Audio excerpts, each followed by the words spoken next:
کە کوردانی ڕۆژئاوا بەشێکن لەمە ئەوانیش هەر کوردن هیوادارم کە نەک بەس هاوڵاتیەکی بەس بەڵکو هەموو هاوڵاتیەک هەموو هونەرمەندێک بتوانێتن بە چەند شتانێک هاوکاری کوردانی ڕۆژئاوا بکاتن.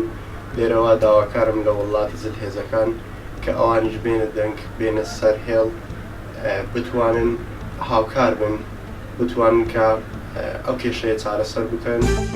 داوامان وایە لە خەڵکی کورد بەعام لە هەر چوار پارچە یەک بگرن تا کورد یەک نەبێت هەمیشە مەزلومە. زۆر خیانەتمان لێکرا لە هەموو دنیا لە هەموو ڕۆیەکەوە لە هەموو شارێکەوە.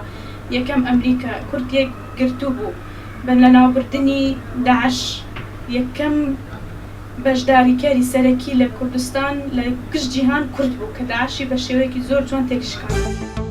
بەداخەوە جارێکتر وڵاتانی دنیا پشتیان لە کورد لە پێناو بەرژەوەندەکانی خۆیان ملەتی کوردیان لە ڕۆژئاوا بە ناهەمەتی بەزێشت و لە بەرامبەر ئەو زوڵمانێک کە دوژمنانی کورد بە درێژای مێژوو لەسەر گەلەکەمانیان کردیا لێرەوە هاوخەمی خۆمان بۆ برایەتمان لە ڕۆژئاوا دەردەبڕین و هیوادارین کۆمەلگای نێودەوڵەتیش بە ویژدانەوە لە بەرامبەر ئەو هەموو زوڵم و تەعادای بەرامبەر ملەتەکەمان دەکرێت بێدەنگ نەبێت.